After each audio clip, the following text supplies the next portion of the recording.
Now. All right, welcome to the TCBC Ride with GPS Introduction and Hands-on Demonstration for March 25th, 2025. In previous years, this intro and demonstration were a required part of the TCBC new ride leader training. However, in the interest of reducing the total amount of time for new ride leader training, we made it optional. So now mandatory attendance is no longer required, but we thought, option, it was good enough, that if people want to see it, they can see it. My name is Mike Beadles. I am a longtime TCBC member and ride leader and a big time user of Ride with GPS app. I've used it countless times in the past and I'll continue using it for planning and for riding and so many of my ride routes. It's my favorite ride routing program. There are other ride route programs, mapping programs. This one is my favorite. Tonight, Tom Melcher and I are presenting a Ride with GPS introduction and hands-on demonstration to assist new ride leaders, especially with understanding it. Ride with GPS is a platform for PC, cell phone, tablet that is created by cyclists for cyclists. I really like that. That's why I support them. As we'll see in the slides coming up, your club has a club paid enhanced account that adds some premium features more than the free membership, and my screen just blanked out.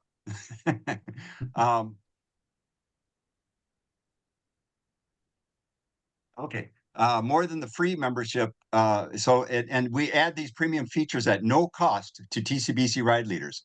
Every ride leader is given these perks just for being a ride leader. Before we get to the program, however, I have a few short announcements. This program recording will be up on the Ride Leader Resources webpage under training materials titled Ride with GPS Intro to Map Making.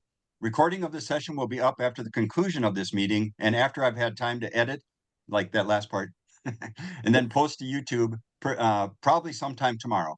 During the session tonight, please keep your audio muted. It is optional if you want to keep your video on or not. It's not required.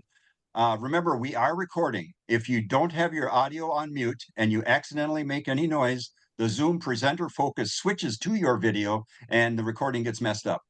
There will be multiple planned question and answer sections during this session. During the meeting itself, you could also enter questions and comments into the Zoom chat function. And I got another person to admit here. And I will be monitoring those questions and I'll make sure that those get addressed during the Q&A sessions.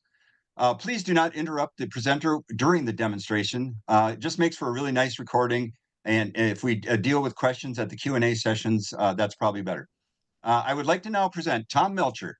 Tom Melcher, who is also a longtime member and ride leader, who will now be showing us more about Ride with GPS. Take it away, Tom. Oh, thank you very much, Mike. So I am also a TCBC ride leader. I've been using Ride with GPS for about 7 years. I use it for all of the rides that I lead, and I'm kind of a basic user, self-taught. I've been able to kind of add a little bit of knowledge over the years so that I can do my routing pretty efficiently. And the focus of tonight's presentation will be just to provide you as new ride leaders with an introduction to Ride with GPS to demonstrate how you can create a map and queue for a new route on your personal Ride with GPS account, and then transfer the route to the Twin City Bike Club route library so that you can then link that into your ride postings on the ride calendar. So Ride with GPS has a lot of additional features that I won't be covering tonight. I thought the most useful thing would be to get you through the basics from creating a route to getting it into the TCBC website to having that into your ride listing. So that's what we're going to focus on. But for those of you that really are into the routing and planning, there are a lot of additional resources out there that you can use to do more with Ride with GPS, become more efficient using it, and I'd encourage you to continue to look at it and to enhance your knowledge and skills over time, and also to share what you've learned with other ride leaders. that are just getting used to it.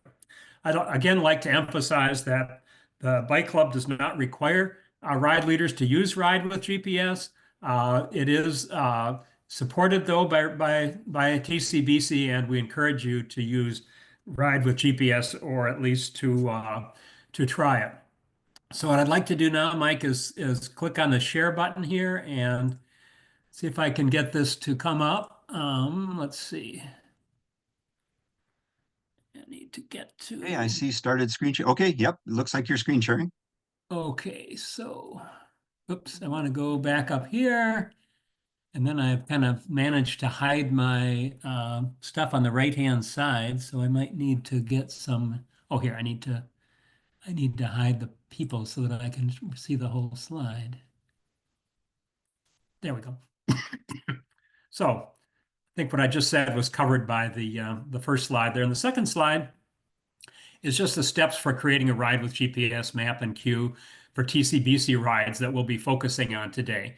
So first, you're going to need to create a free ride with GPS account, or a paid account is fine too. It lets you do some additional things you can't do with the free account. Then we'll talk about how to use the route planner within Ride with GPS to create a map and queue for your ride, and to save that in your personal Ride with GPS account. Third, we'll demonstrate how we would move a copy of your route and queue to the TCBC Ride with GPS account. First-time users will need to first get a request in to access the account, and we'll show you how to do that. And then once you have the information in the TCBC account, you'll be able to take advantage of the premium features there to do some additional editing and to save that on the TCBC website for linking to your rides. If you have a premium account already, the fourth step, you could do all that before you even get it to the TCBC account.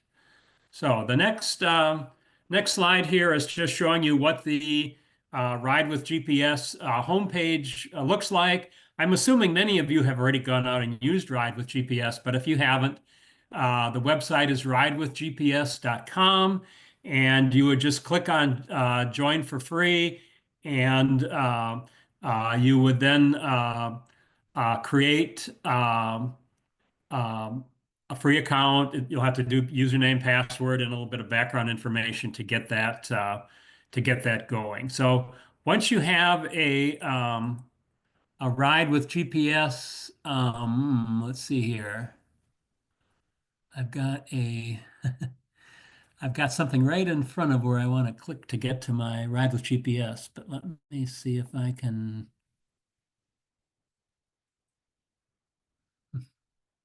Sorry, guys.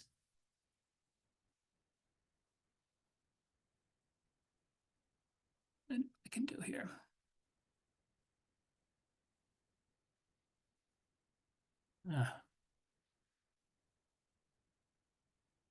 So Mike, I've got a thing at the top that says meeting recorded. Oh, if I could click on OK, there we go. Whoops. Sorry about this. All right, now I'm where I was trying to get to. So what I'm trying to do is get into the Ride with GPS account. So once you have created a Ride with GPS account, when you log in, you'll probably go first to the dashboard. This is what the dashboard looks like. You'll have your name up in the upper left-hand corner. If you click on this, it'll have your profile information if you needed to go in and change your preferences or anything like that. For purposes of tonight's meeting, I just want to point out a few things on the dashboard that might be of use to you. First, the routes button here will be where you'll be able to find the route that you have saved as a result of creating this on your personal account. And down at the bottom, once you have access to the TCBC Ride with GPS account, there'll be the TCBC logo here, and this will be where you click to access the TCBC Ride with GPS account. But our main focus tonight is going to be on the Route Planner tool here, which is at the top. So when you click on the Route Planner tool, it's going to bring up a map, and of course the map depends on where you've been been looking on your previous visits. In my case, I live in St. Paul, and this is where I'm starting most of my route. So it comes up with St. Paul. But in order to zoom into a particular location, you would go to the right side here and enter a location where you want to start your ride. But before I do that, I just want to highlight a few of the buttons here that we're going to be using as we're building a ride. The first one up here is the undo button. Sometimes if you get carried away and you start clicking and you get off on the wrong course, by hitting the undo button, it will allow you to go back and get back to a point where you're comfortable. This is the redo button. So if you've done that and you find that you've eliminated more of the route than you want to, this will allow you to go back and get back a little further along the route. If things get really screwed up, you can always clear the map and begin again. I'm going to go to enter a location in a moment, but before that, I want to go to this next section. So for the most part, when you're building a route, you're going to be in the add to route section. You're going to click and it's going to add distance onto your route.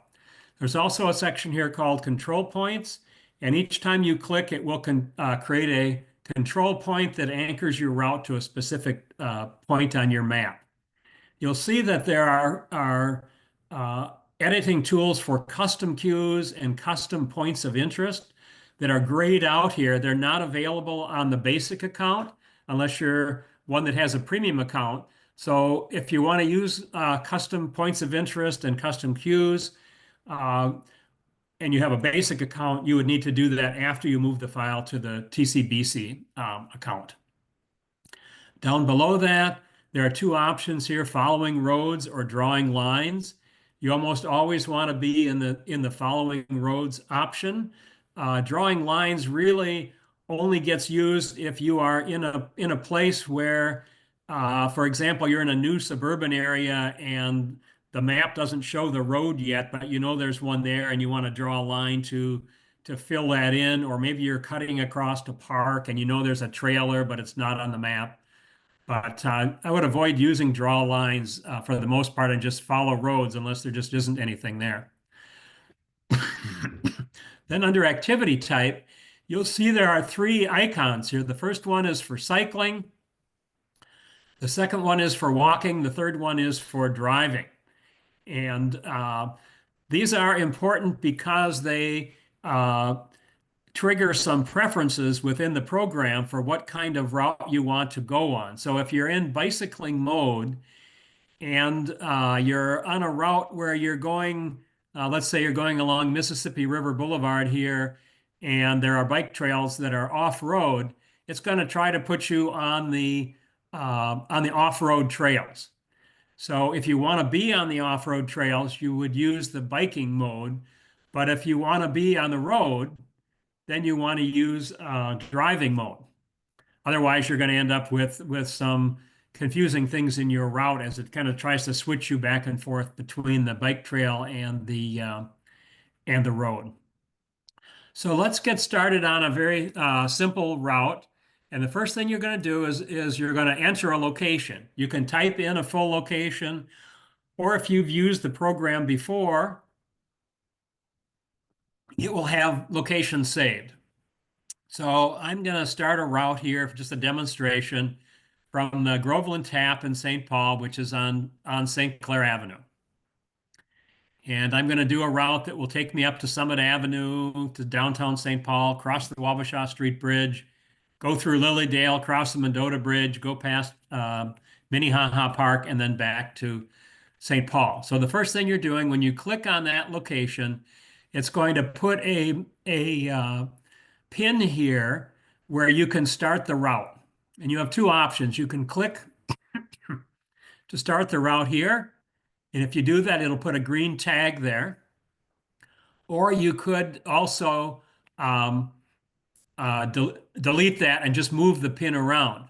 What I found, if I try to start from the St. Clair broiler or from the Groveland Tap, that it puts the pin kind of behind the building on the alley. And I don't want to start on the alley. I want to start on the street. So what I can do is I can just move that up with my cursor here to to that location. You can see that um, that didn't work, so I'm gonna undo, and I'm going to back up here, and I'm just gonna drag that up here. So now I have my green pin to start the ride is on St. Clair, so it's not going to start me on the alley.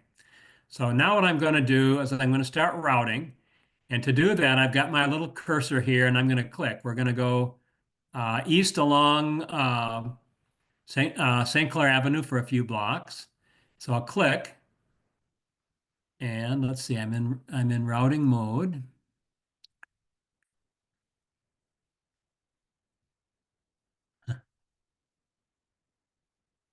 Okay.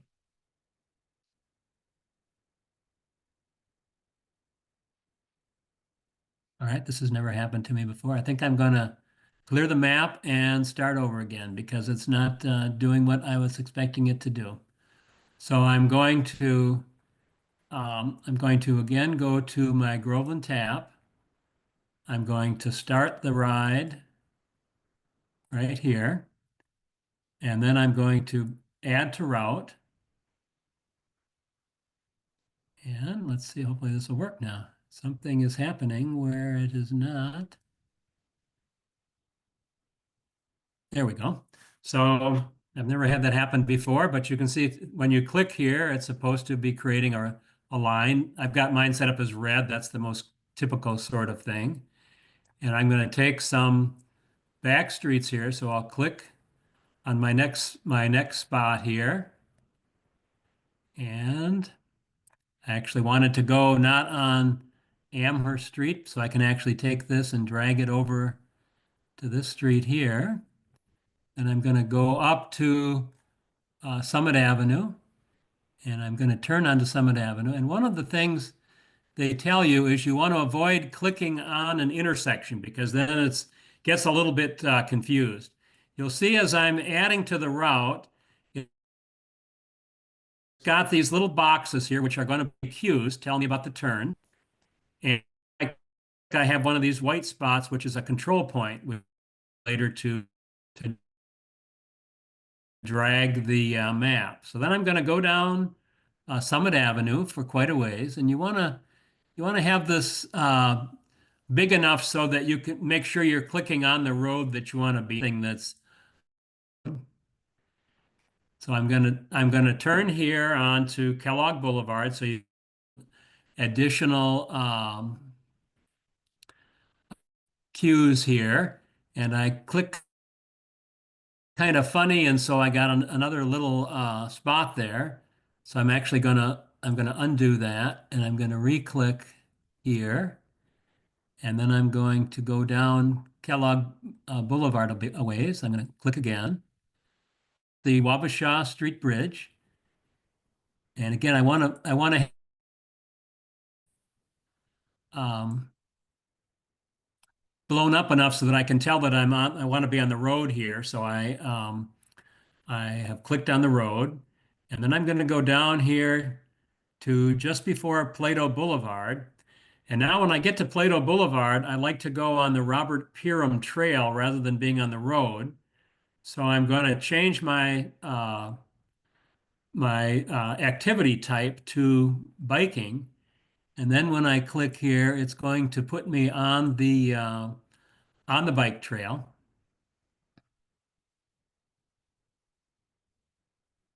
And then when I get to Lilydale Road, I want to be back on the road again. I could decide, depending on the type of route, that I'd rather be on the trail. But for this route, I'm thinking it's going to be a B route, and the B riders like to be on the road here. So I'm going to go down Lilydale Road, and you can see I'm continuing to create my route here. I'm going to get to this spot. This is where there's a bike trail along the river here. So I'm going to go back to biking mode. If you're in driving mode, it's not going to let you go on the bike trail along the river. So I'm clicking on that. Now we're going on the Robert Pieram Trail here along the river. And we're going to pass the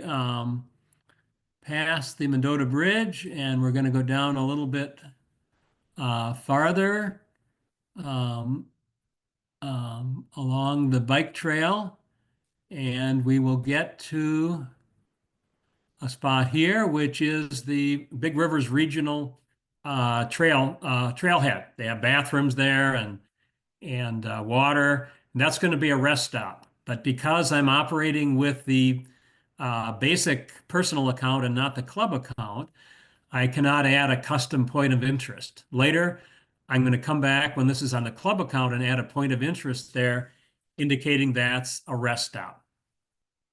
So for now, I'm going to continue clicking here, and I'm going to follow this trail back to the Mendota Bridge, and I'm going to take the bike trail across the Mendota Bridge,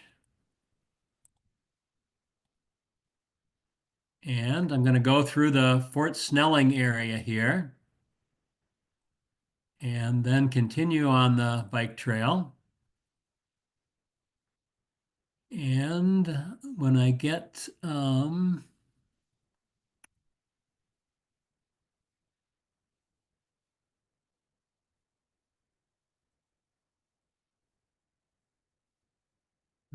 up here, I'm going to go through the Minnesota Veterans Home, and then I want to see. I'm going to get here again. Then I want to be in on the bike trail going up West River Road. So I'm just kind of continuing to click for each of my stops. Here, this is the Franklin Avenue Bridge. I'm going to go up the ramp to the Franklin Avenue Bridge, back down East River Road on the other side of the road. And I'm going to follow East River Road all the way to Summit Avenue. And then from Summit Avenue, I'm going to turn at Pryor. And then I am going to return to the Groveland Tap. So at this point, I have a route created. You can see that I have all these little cues here. I'm going to look at those to make sure they're okay. And over here on the left side of the screen, it's going to tell me that I have a 25.3 mile route with 720 feet of elevation gain. So if I was using this for planning and I wanted to make it a little longer, I might change the route to go around some lakes. Or if I wanted it shorter, I might tweak this so I went across the river at the Lake Street. But for now, I have kind of a draft of a map, which I can analyze. So at this point, what I'm going to want to do is to save that to my personal account, and I'm going to call that uh, Groveland 25 test, and it's going to be public, and I'm putting it in my personal account. And I'm going to save that. I could do some more editing before I save it, but I like to save fairly often just in case if something gets messed up, then I'm not starting over at the beginning. So now I'm going to go back and view the route again. So I've got my route Groveland 25 test, and you can see the map, how that looks. And the next thing I want to do is I want to edit. So I'm going to the Edit tab. And I'm going to want to edit these cues because sometimes when you're doing the routing, you may end up with more cues than you want or not enough cues, or sometimes the cues will give you a clue that maybe you've clicked on an incorrect spot and it's got a U-turn or something like that that you want to delete and clean up the route. So if I go over to the left side here, I can see that I'm turning on to Amherst Street at the beginning of the route, 0.2 miles in. I'm staying on Summit Avenue, turning right on Kellogg Boulevard, 4 miles in. And then it just says keep right, 5.5 miles into the route. Well, that might not be a useful clue. There was a little jog in the road there, so I'm gonna I'm going to click on that cue, figure out where it is. And I think that's a cue that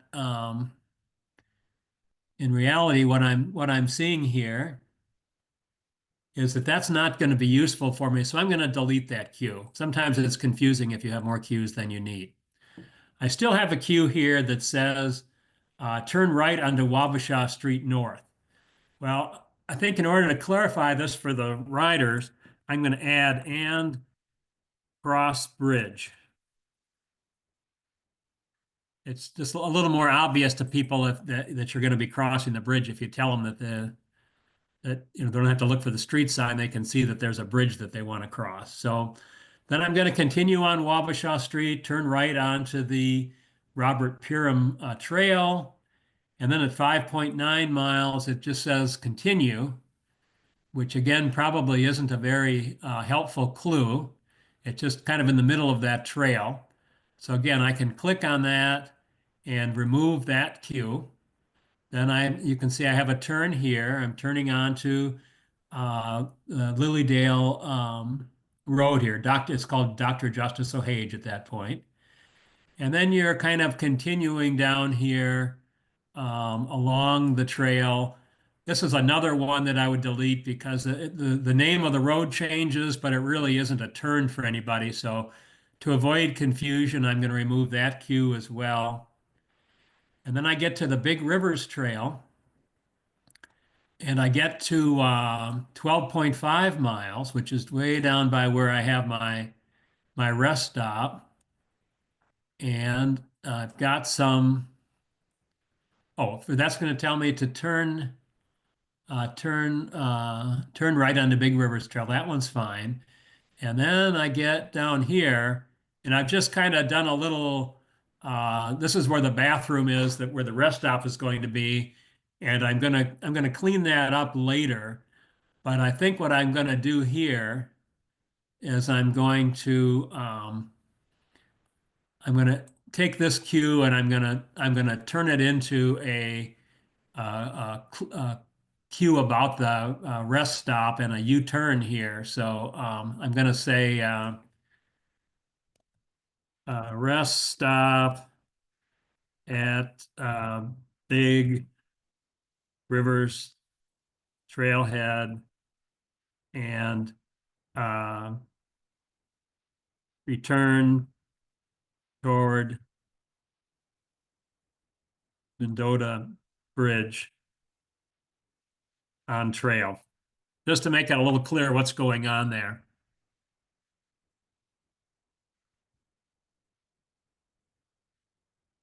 And when I think I can delete this one here. It just says turn right. It's not doing me much good. So I'm going to go in here and delete that one.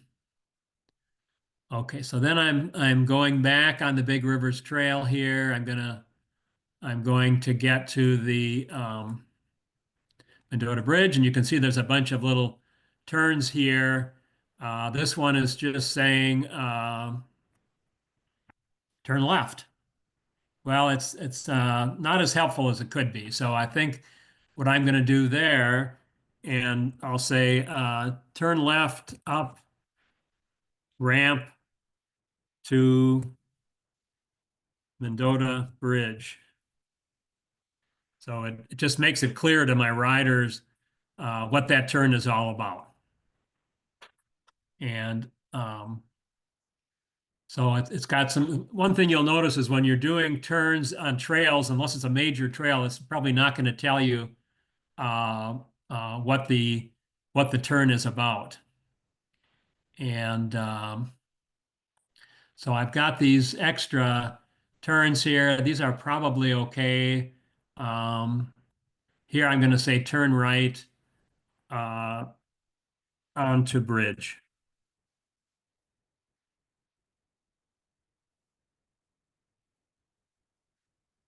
And then when I get across the bridge, I'm just kind of following along on my path here. Um,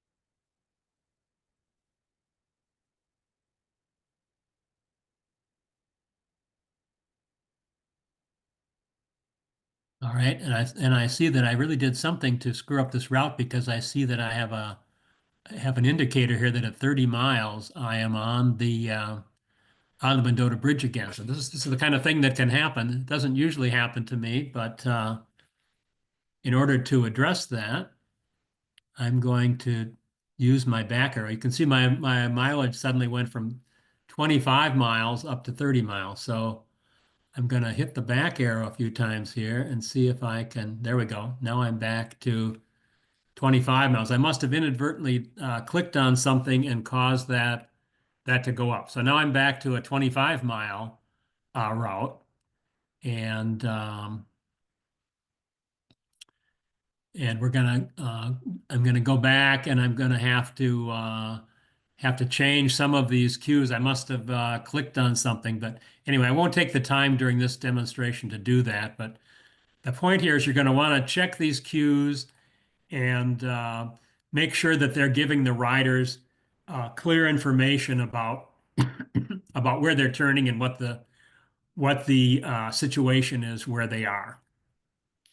So bottom line here, you're going to want to go through all of these cues and make sure that they're providing good information and that the riders know where they are. I see there's a few more here that are just turn right, turn left, and so I would probably check those and make sure that that they're providing useful information. So here, for example, I'm going to delete that cue because it's just simple. I'm just simply going along. I'm going along River Road here, and because I was in driving mode rather than biking mode, or I clicked here on the road rather than on the trail. So it's got a turn where I'm going on the road and then another turn where I'm going on the trail. So to make that corrected, I'm just going to drag this back over to the trail. So then some of my extra cues will go away because I am now riding on the trail there. So um, bottom line here is you want to check these cues. You want to make sure you're not inadvertently moving between the road and the trail. Um, and after you've had an opportunity to go through all of those and you're satisfied with the route, you're going to save it again. And I'm still going to be calling that Groveland 25 test, and it's going to be saved again in my personal account right here. And so then I'm going to hit save. And I can view the route again and make sure that everything looks right. It's still a 25-mile route. I can look at the cues again just to make sure those look okay. I know that because I was using the personal account that I haven't been able to add custom cues or points of interest. I'm going to add those after they get to the TCBC account. So at this point, I have this kind of a draft of the file saved out under my personal account. And the next step in the process is going to be that I'm going to move that to the TCBC account. But before we get into the TCBC account, I'm going to stop sharing at this point and give people an opportunity to ask questions, have a discussion about that. You'll see a few things came up that were a little unexpected for me, um, where I wasn't totally careful in terms of clicking and I inadvertently added some mileage and I had to take it back off. And so that can happen, and it's helpful to be really careful as you're going through this. Good idea. You're all on mute right now. So if you have except Deb. And Richard. So if you have a question, go ahead and unmute yourself and ask your question, and I will go back on mute myself. So go ahead, Deb. I don't have a question, but I have a comment, and I'm glad that mistakes happened because then it got just it helped us to learn how to correct them. So I appreciate the fact that there were mistakes and yeah, thanks. It was Yeah, thank you. Yeah. I have a question. Will it be possible to download an existing ride from the website onto our personal one and then make adjustments and use that as a, as a template to adjust a ride or to start a ride? Is that a possible thing to do, or is that not encouraged? I might need to rely on Mike here, but I don't believe you can do that with the basic account. Okay, You may be able to do that with the premium account. okay, That's correct. Yeah. good. So I add a comment here too. And I think that we have this, you guys are probably explain this, but we have this library of public library that people can go in, and like Lyle's got a lot of his rides in there. And he's fine if you use them, if you modify them. He just doesn't want you to screw up the original, so you have to save your own version. But some ride leaders are a little persnickety about somebody using their routes without asking. So if you are going to go into the vast amount of rides we have, and you see something you might like to use, but you might want to modify it for your own purposes or something, or even just use it the way it is, it's always really nice to ask that owner if it's okay if you use it. So that's been the kind of the tradition, and it's worked out pretty well. It'd be nice if we get an even bigger library. So if you make a route that you really like, you can put it in the public use if you don't mind other people using it, and then some other ride leaders can use your route too. That would be good, because the more routes we have in there, the easier it's going to be for people to use Ride with GPS.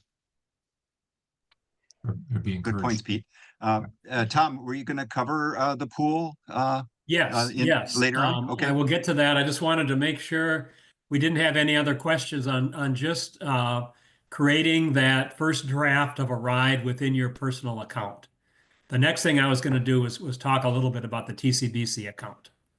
Okay, very good. It looked like Vikas had a question. Go ahead, Vikas. No, the same question that Tom is going to talk about. So basically, I was just going to say, if I created the route in personal, how do I transfer it to TCBC? I think that's the next section they're going to cover. Thank you. This is George Skinner and Ann Hanley with a question. We came in late. I was wondering, was there a reason that you suggest creating new routes in the personal account as opposed to in the club leaders premium account? Well, I think there are two factors that I'm aware of. One of them is that there's a really large number of rides in the TCBC account, and I think that there's some concern that if we have a lot of activity in that account on kind of you're testing out, trying out new routes, that it will make that even larger and make it more difficult for ride leaders to find the routes. And the other thing I think was to ensure that you have a place where you can create the route at your own personal space. Nobody else is inadvertently going to go out and delete your route. You always have a copy of that. Those are the two things that I'm familiar with.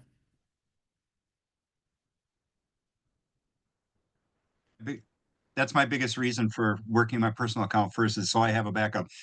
Some leaders have gone out and messed up my routes, and I won't name them, but but yeah, I have a backup, and I can then go back to my backup copies in my personal account and then promote them up to the TCBC account. That's exactly right.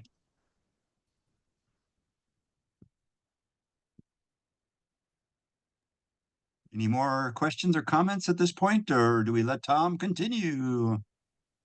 Not seeing any hands raised or anything in the chat window. It looks like we're good to go, Tom. Okay, so we're going to continue here. I'm going to share my screen again. Hopefully I can get this to work a little better than I did last time. Let's see here. Oh, I got to go down this.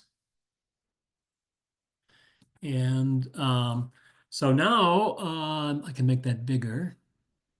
So the Ride with GPS TCBC account. So, oops. So TCBC does have the club paid account with premium features at no cost to TCBC riders, has better map making, cue sheets, and printing features. You saw some of the things in the personal account that were shaded out. Those will be available to you here. And so the process the TCBC is suggesting is that you would then upload those files that you have started in the personal account to the TCBC account and make some additional edits so that they could then be used on the rides that you lead, either for users with GPS or for users units or for users with smartphones. Now, the two primary contacts for the TCBC club account are Bob Floyd and Johnny Pugh. And Bob prefers to answer questions that relate to using the Ride with GPS with your PC, and Johnny Pugh prefers to answer the questions dealing with smartphones. So if you're a new ride leader, you don't have access to the account yet. This is the process that you go through. Probably you all have a personal account on GPS already. If you don't, you need to create one. And then, of course, you'll want to review the training materials, practice creating, saving a map and cue on your personal account.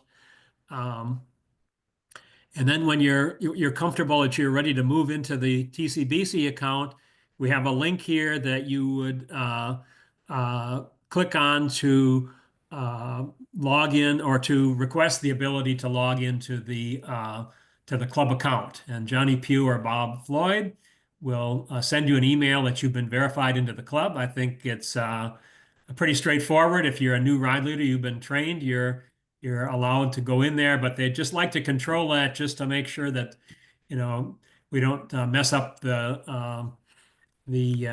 club account with people that are not familiar with how that it works.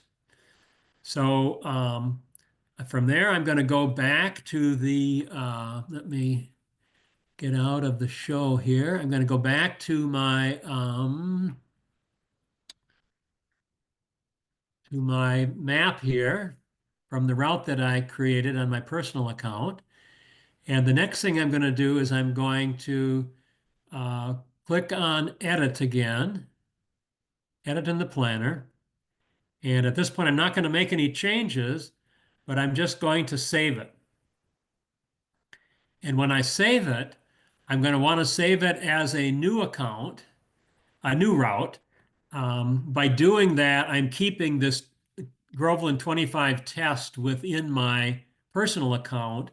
And when I save it to the club account, it's going to be a separate account so that I've got that backup. So save as new route, click on save, and that will be saving that route to the TCBC club account. So let's see if that worked.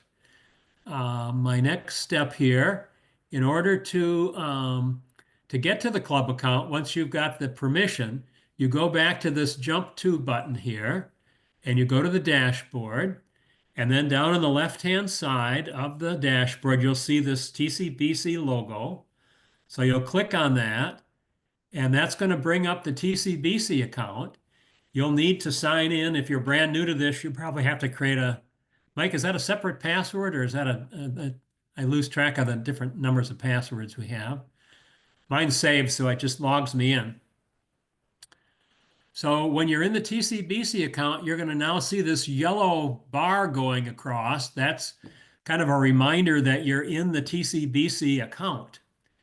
And once you get to the TCBC account, you're going to want to go up to the Routes tab here. And if you click on Routes and you scroll down a little bit, you're going to see all of the TCBC routes, and there are a lot of them out there. Now, I'm going to want to click on Updated here to sort this based on the most recently updated routes. And I'm looking for my route, which I'm not seeing here. Tom, it's George Skinner. I don't believe you specified that you Ah. wanted to save that into the TCB. You are right. Let's go back and do that. Thank you, George. This is a learning experience for me too here. So let me go back. That was something I neglected to do. So what I want to do here, I want to sign out of the TCBC account. And I'm going to go back to Route Planner. Thank you for pointing that out. So now I'm going to go jump to routes. So I have my Groveland TAP 25 test, the one I created here, which is saved in this account. So I can click in that. Actually, there's two of them there because I didn't specify that it was, okay, edit in Planner. And now I'm going to save. And so again, maybe I learn more by doing this twice. I think that might be the way to do it. So when you scroll down here, normally you're going to save it as a new route. And you're going to go down here to account and you'll see personal. If you click there, it will say personal account or TCBC account. So we'll click on TCBC account and save. And now we should be in business here. So now, sorry, this has taken a little longer than I had planned, but maybe it reinforces how to do this. So now I'm going to jump to the dashboard again. I'm going to go to the TCBC logo. I'm going to sign into the club. And I'm going to go to routes. And now you'll see Groveland 25 test is right on top because I sorted this based on the date. This is the most recent route that's been added. And one thing you'll see here is that you have the name of the ride and tags. And normally tags are the name of the person that created it. So you see the next one down, Carol Fitzgerald has been busy. She just created one today. So Fitzgerald. So the format here is last name dash first name.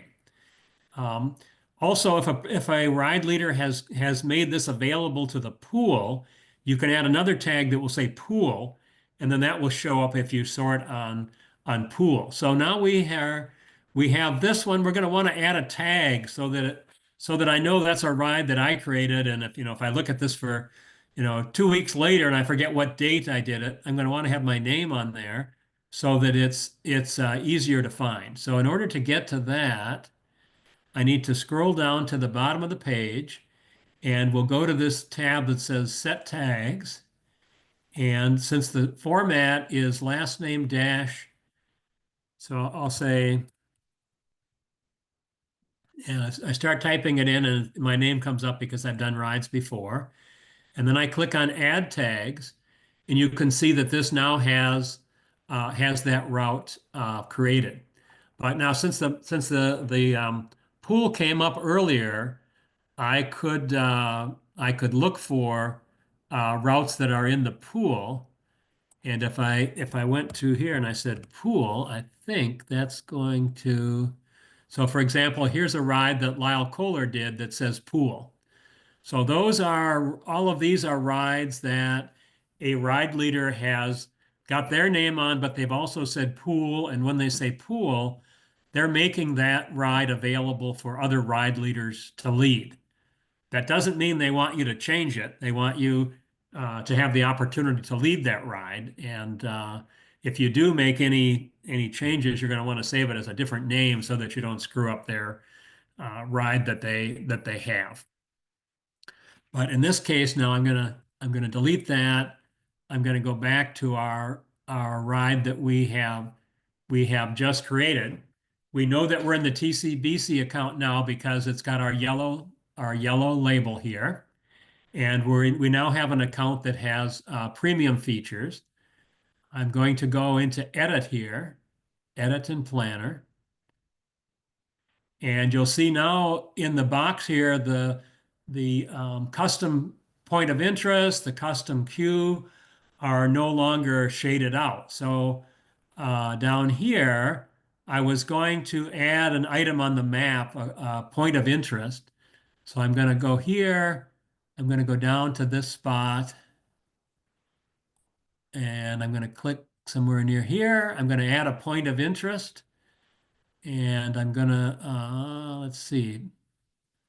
I think it goes under description, but I'm not sure here. George, you might know more than I do about this. So let's call this rest stop. Oops.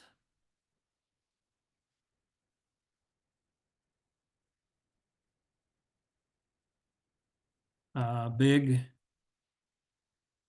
Rivers Trailhead. And I'm going to save that.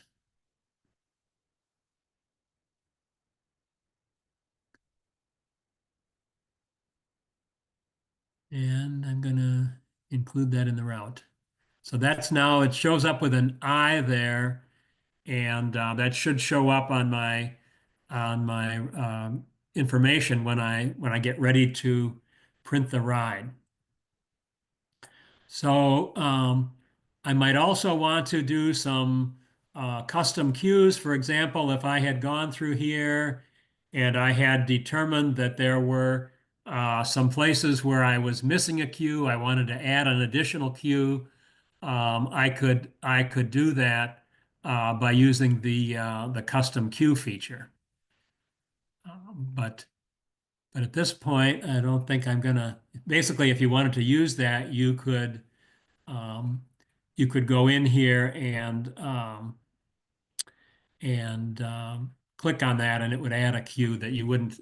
Most of the cues are added automatically, and this one is something that you can add manually.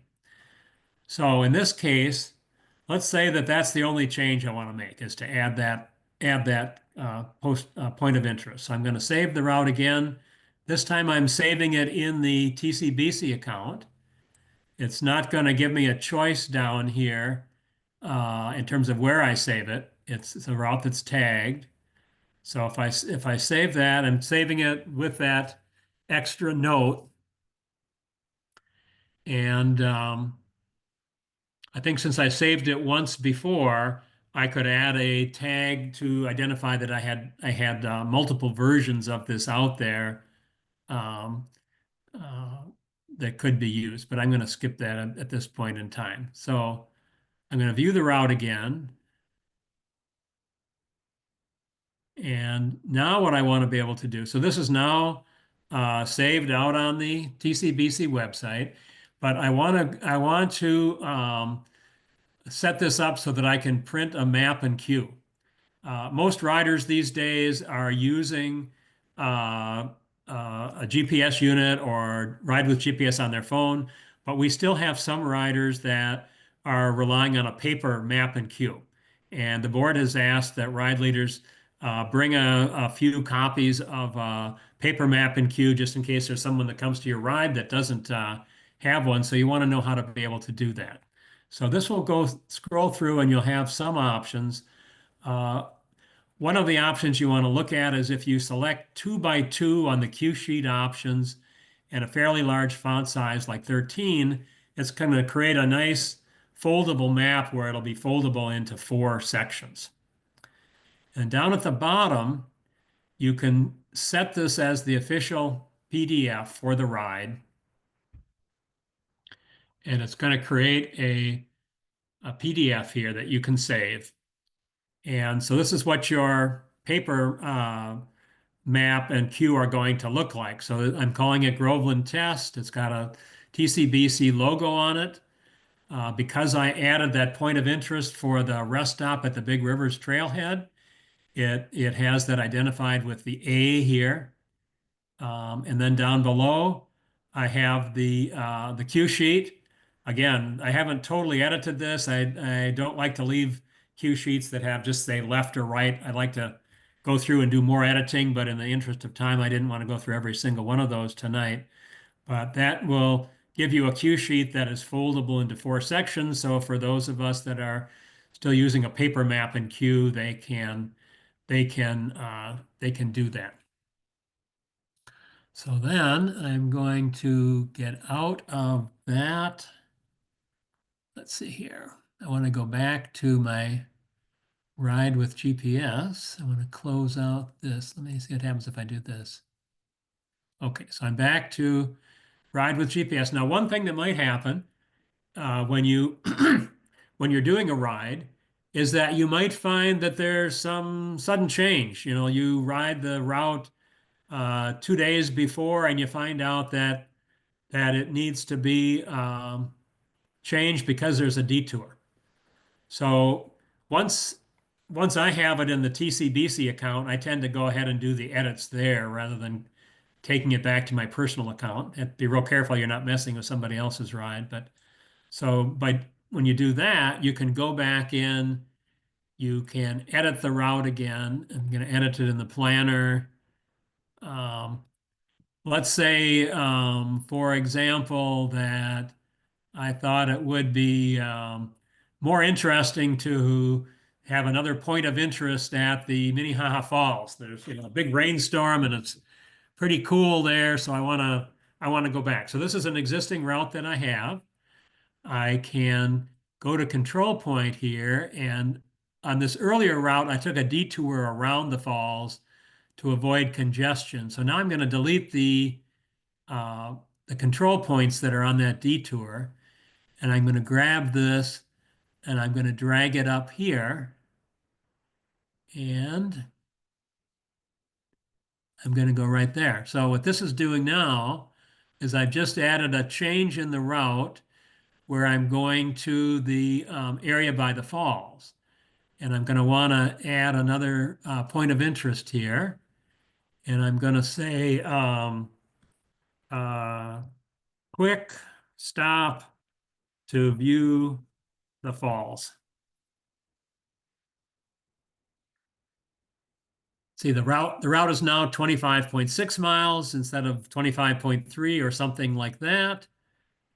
And I've added a second stop there now. So when I've done that, this might happen because you have a detour too. You might have the route all set up, and one of the roads on the route has a detour. So you want to get off and tweak the route a little bit. So I find this is the most simple way to do it. So then I'm going to save that again.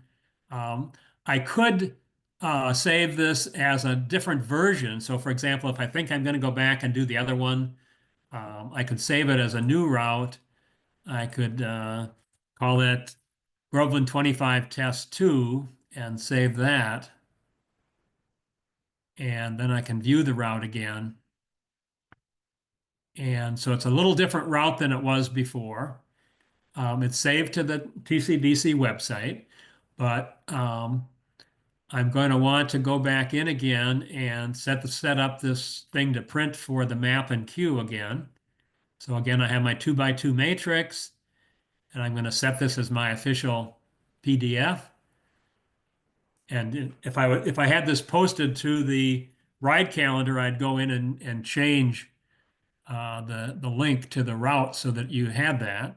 And now it's going to show a rest stop, and it's also going to show a quick stop to view the fall. So it's a little bit of a tweak, and there's a little change here where we're going by the fall. So that's just another thing to keep in mind, that you can make tweaks to rides after you have them out on the TCBC Ride with GPS site as well. So that is kind of the place we're stopping here. Let me just go back to the Ride with GPS again here, and we'll go to the routes again.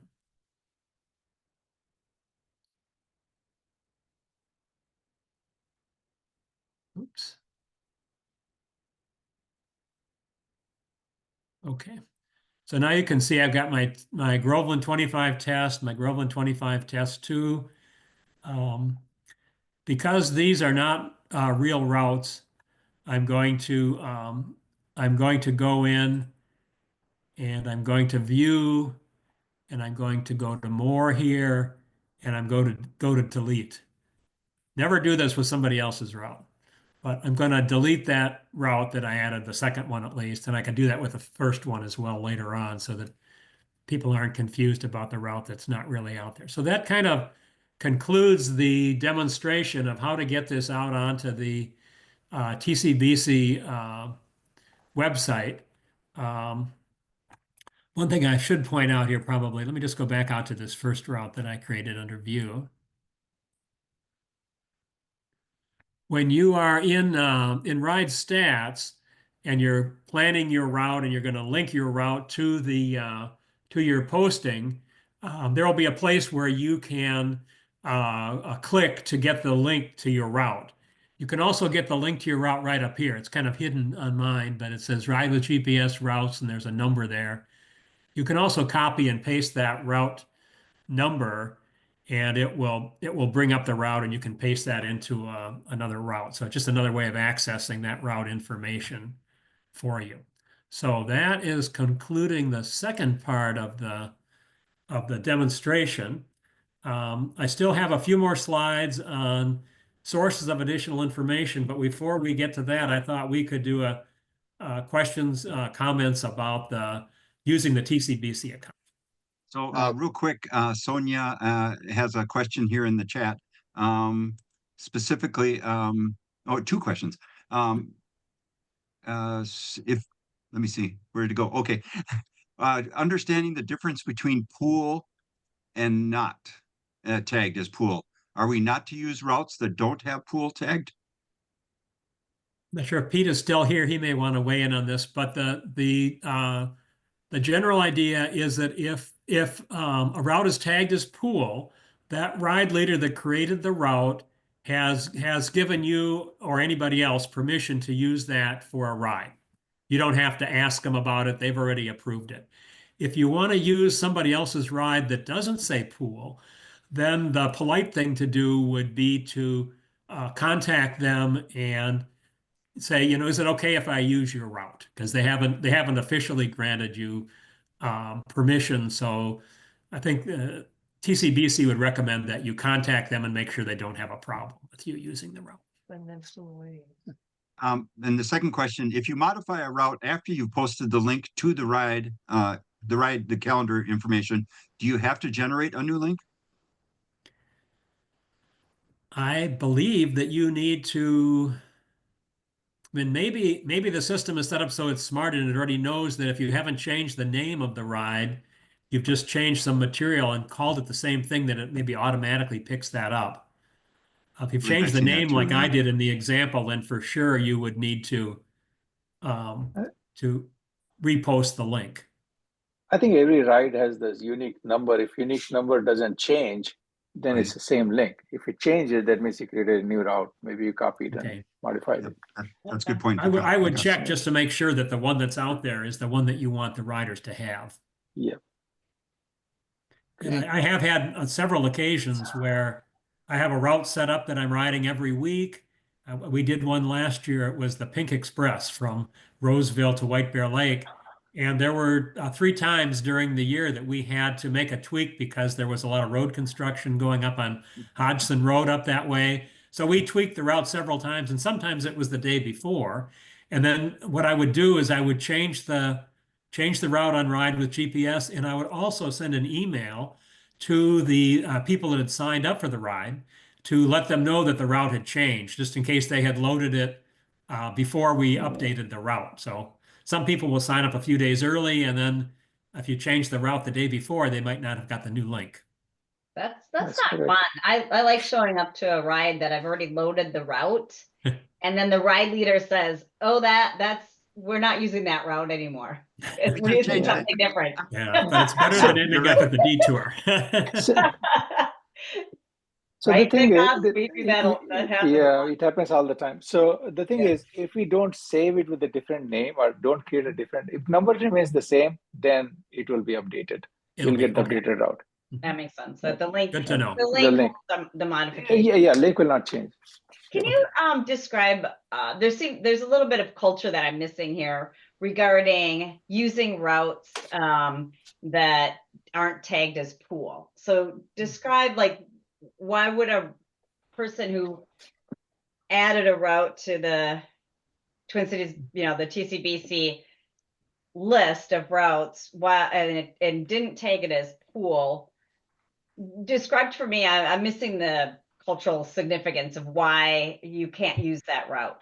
I think Go ahead, Pete Pete. wants to jump in. I can comment on that because of the history. I've been involved in for a long, long time. And are very sensitive if they created a ride. It used to be we just had the maps, but if you copied somebody else's map and used it, people get pretty irate about that sometimes. So Me, I share everything. it's just the best practice is to ask if because they may not want somebody leading their ride and you might put it in and they want to put it in the same day you put it in or something. Gotcha. So Yeah, it's because I mean, because in truth, the routes are available through Strava. Anybody that rode that ride, you could just pull it off of their Strava, or the rides are available through Ride by GPS from somewhere else. So they're public, in a way. Well, years ago, we also had ride atlases where we would every few years put the rides into a book, and we had several cases where people were really irate because they said, "You published my ride and you didn't ask me." Okay. So, that's why I say you should really definitely ask. That's why we have the pool and then the non-pool. And if it's a non-pool, We've been trying to encourage the ride leaders to put more of their rides in the pool if they're fine with other people leading them. You can always use somebody else's ride and just ride on your own. But if you want to have it be an official club ride, so let's say I was leading the Pink Express ride every Monday at 10 o'clock, and we use the same route and we have it posted on the website. And then if somebody else wants to lead it on Tuesday, it's kind of like, well, we just did it on Monday. It's frustrating for some people to say, well, then I might not have people that want to come to my ride on Monday because everyone's going to the ride on Tuesday and they're trying to take over my ride. It just, I don't know. There's a little bit of turf there, I guess. It looks like Deb and Rick have something go ahead. I just want to ask a question about how the personal account and the bike club account communicate. I saw that it seemed to me you were on your personal account and you had a drop-down box that allowed you to save it to the TCBC account. Yes. How does it know? Do you have to set that up ahead of time? Well, you have to be approved to use the TCBC account. Right. So when I'm logged into the personal account, there is that link that allows me to also log into the TCBC account. And then I have to tell it which of the two accounts I want to save the file to. And as George aptly pointed out, I forgot to go down and click on that I wanted to save that file to the TCBC account. So it just saved it again into my personal account. So it's very important that you know which account you're in. You must be logged into both accounts simultaneously to allow them to communicate. Yes. That could be a stumbling block. Right. Okay. Well, it's probably by your email address too, right? Yeah. Yeah, your email address, and you've actually logged into the Ride with GPS account. You don't have to plug in. So only TCBC ride leaders, I believe, have access to log in there and add files, etc. So there's a list of approved email addresses or whatever for people that can get into that account. Just a couple of comments about pools. Some of the ones that I've marked pool aren't necessarily the best routes anymore. So they do need to be reality checked. You don't just take a pool route and use it. I haven't, I think I marked 10 of my routes as pool because, whatever, I like sharing. So I didn't mind, sharing them. But there's, so I'm just saying reality check a pool route when you do use a pool route. Number 2, and I forgot number 2. I should have written it down. Some of my pool routes are designed for different ride speeds. Sometimes I design a faster ride, maybe less turns, for instance, or less trails. But maybe, some of my, more casual rides, I'll design with more trails, more turns. I love turns, by the way. So those people have been on my rides, but, so there's also that too. So there's that, reason, when you look at a pool ride, what speed was it designed for? So, Mhm. and then the other thing was, I remembered. The third point was that all the ride leaders' emails have been submitted to the Ride with GPS admins. And maybe, Tom, you were going to cover this yet.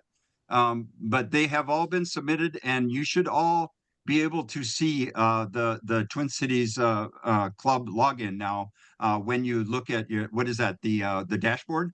That bottom thing on the dashboard, the bottom left, it should appear if you are logging in with that same email address that you submitted when you signed up for this class. Yes, Mike, and when you signed up for new ride leader training.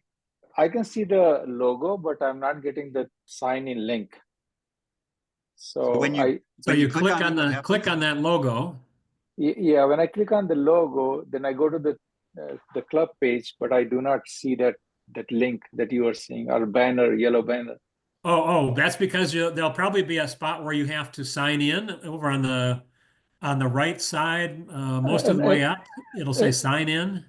No, it doesn't have that sign in link. I think, okay. Yeah. So I sent an email to Bob and Johnny. That's what I was going to say. Yeah. Exactly. Yeah, Ride with GPS admins can be contacted either on the Contact Us webpage, or I believe there's an email address, and I think we're going to cover that too, how you can write directly to them if there is troubles.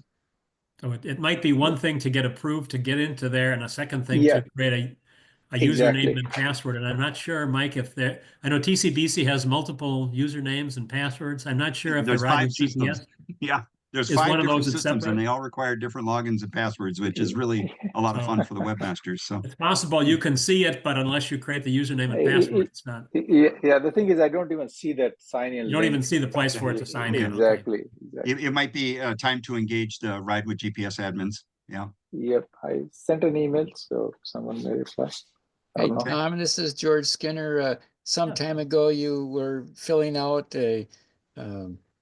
a point of interest, I believe it was, and asked about the difference between name and description.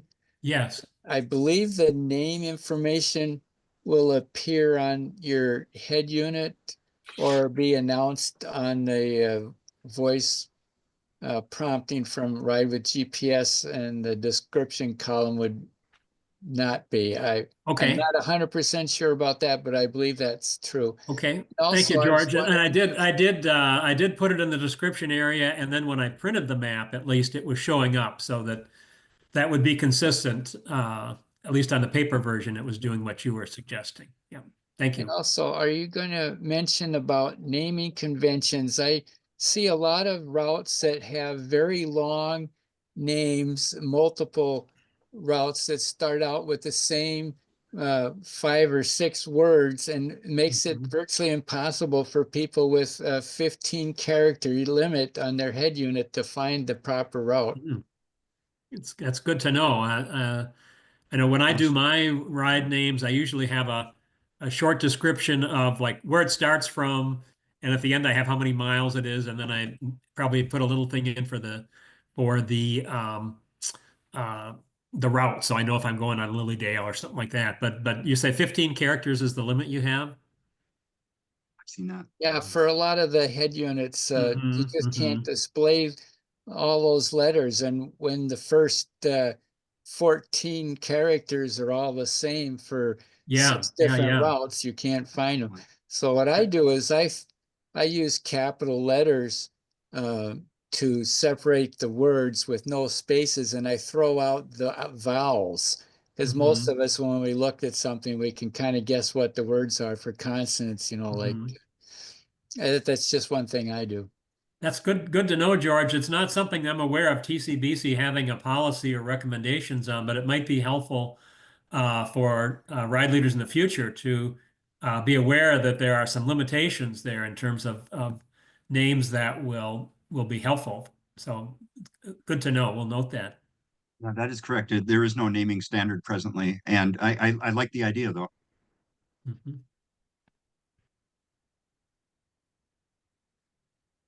I don't see anybody not on mute right now. Any more questions, or the recording is still going? So So, there's one last section to the presentation here. okay. And let me So we should all share go my back on mute screen right again. now and let you present. Okay. Okay. So we're going to share. And let's see here. And I want to go back to my PowerPoint here. And I'm going to make it bigger. So one last thing I wanted to share with you is that there are a number of additional resources that are available. There are training videos on the TCBC website under Ride Leader Resources, Training and Resources. So as Mike mentioned earlier, a copy of the video for this meeting will be posted soon to replace last year's. In addition to that, there was a Ride with GPS features Zoom meeting, which was an hour and 23 minutes from April 22 from Alex Gay with Ride with GPS that goes into some more advanced topics than we were able to do today. So both of those are under Ride Leader Resources on TCBC website.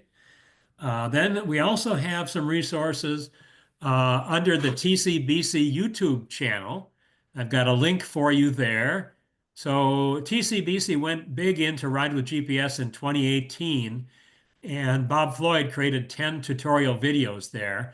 So these will go into more detail on each topic than what I was able to do today. So for example, if you wanted to look at using a Garmin with Ride with GPS or something, there might be a separate YouTube video on that. And I also wanted to point out that there was a TCBC Bike University Ride with GPS session on April 20th, 2023. Again, with Alex Gay, Ride with GPS, that had tips for TCBC members who are, excuse me,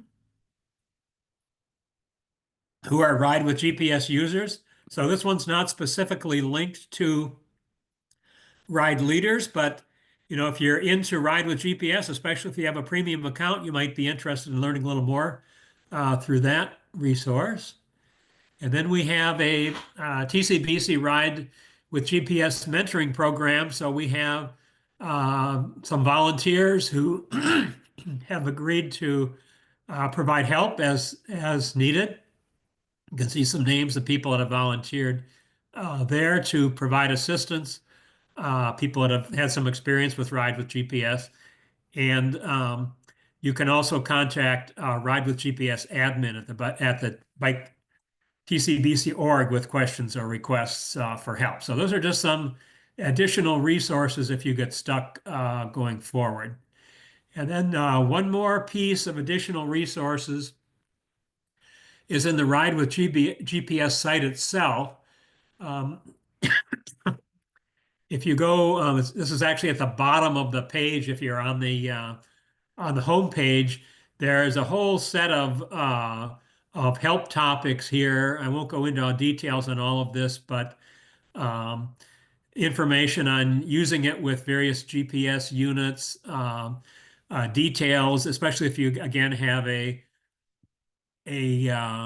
premium account allowing you to change the starting point for the route or to reverse the course of the route. There are a variety of things you can do that we've just kind of scratched the surface. So this just gives you some additional places you can check on your own.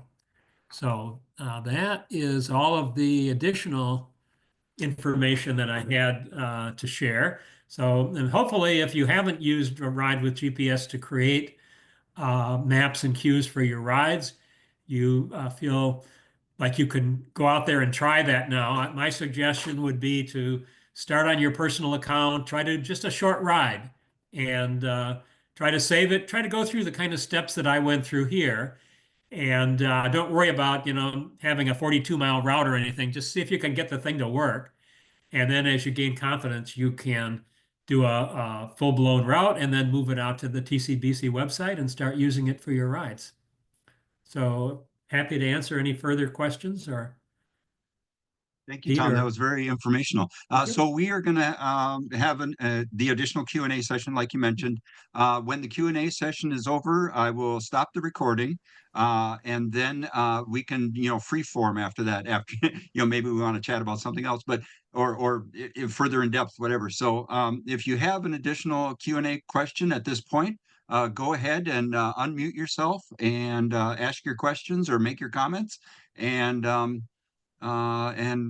oh yeah, okay. So if there's any additional, otherwise I'll just give everyone a few seconds and close the recording after the additional Q&A.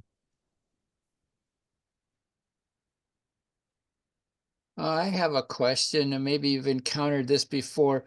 When I'm going through my queues, reviewing the queues, I usually use the review queue button right above the save button to step through the queues one by one.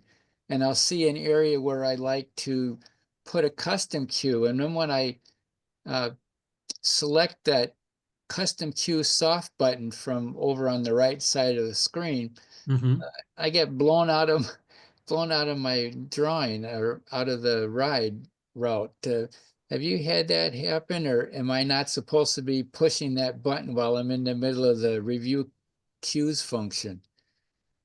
Ooh, I've just usually been kind of scrolling through, and I see a queue that doesn't look good, or there's a queue missing, so I'll go in and push that button, and it seems to work. But I haven't used the review queue aspect in combination with that button, I'm afraid.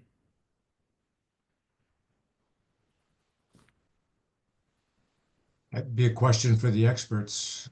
Yeah, you may want to contact the folks at Ride with GPS, the admins, to see if they have better information on that. Okay. And then one tip for people, like I found on one of my routes, there was a trail bridge was out. And so I put a warning symbol down, and I put the date that I observed that, so that in the future, if somebody's looking at that, they say, oh, gosh, that bridge was out in, 2023. Well, maybe it's back in now, or something like that. Good point. I know that's one of the things you can add points of interest to point out if, like, there's a road construction in the area or something like that, and there may be a rough road in some sections. If the bridge is out and you got to change the route, that's a different story. But certainly you can use the points of interest or add something into the queue to alert people. I've had some routes where I've got a small amount of gravel on it, and I try to point that out in the ride description on the calendar. But then I also try to point it out with a custom queue just before we get to that section, so people know it's coming and they don't suddenly go around a turn and suddenly they're in gravel.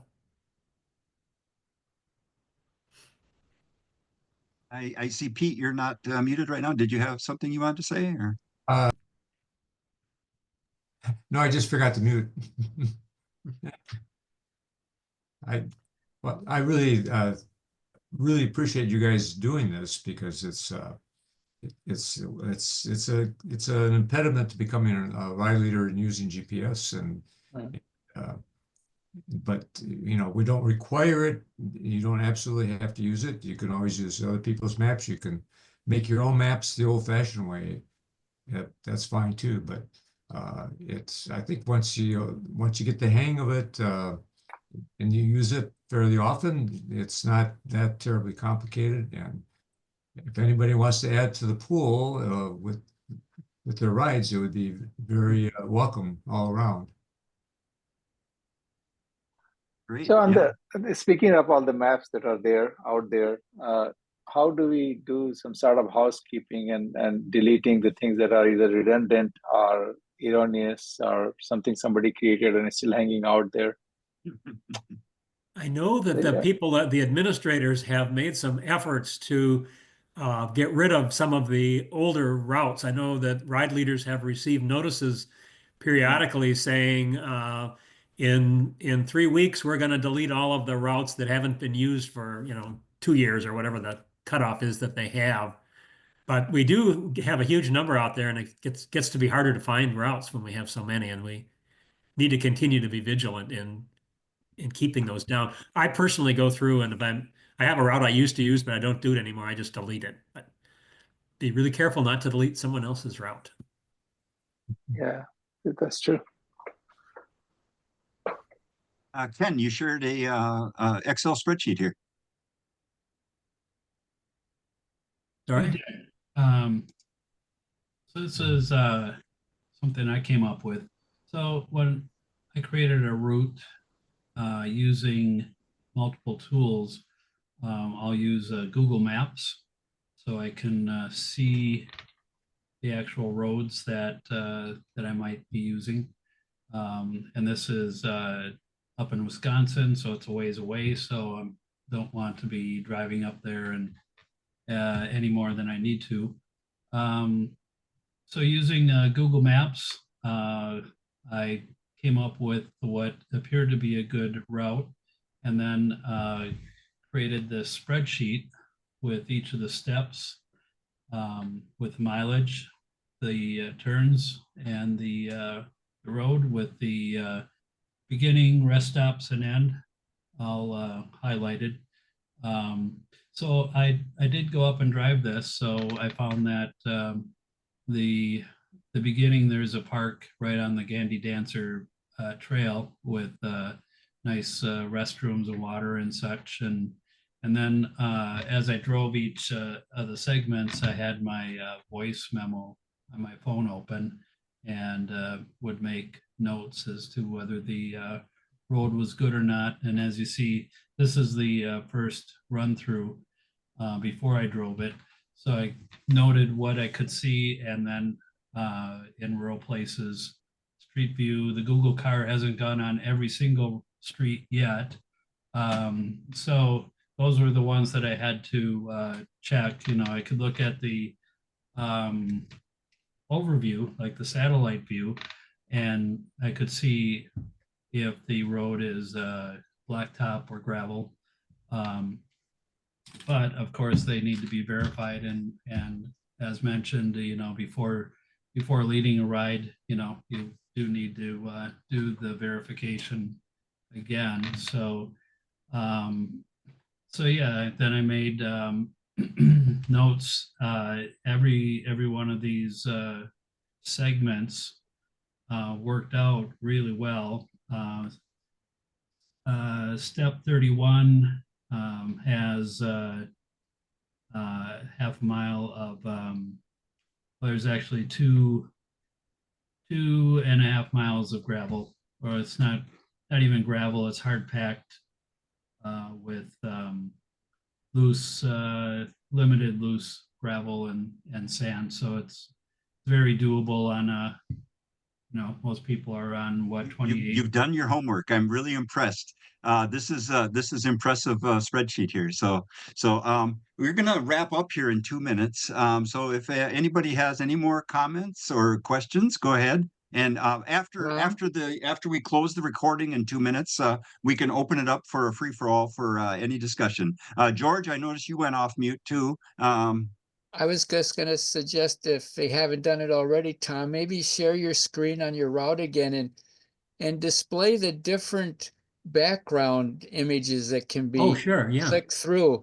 And the heat maps are very helpful to know that everybody rides on this road, not the road 2 blocks over. And you can, on some of the background maps, use the Google Earth Street View call-up function to kind of virtually fly around your route and do what the last talker was mentioning. Get out to the right. Oh, darn it.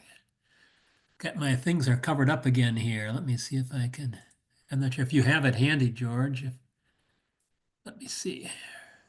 No, I guess I don't. Okay, I'm sorry. I've got this thing at the top of the page that is covering up my. So I'm going to go ahead and close the meeting after an hour and a half here, and let the people go who want to leave. Good. But those who want to stay, great. I want to chat more. So I'm going to go ahead and close the recording now. And you're teaching me about something I've never heard about, George. So this is interesting. But but I'm going to go ahead and close the recording now, and then we'll call the video done. And those who want to stay definitely can. So I'm going to go ahead and close it now.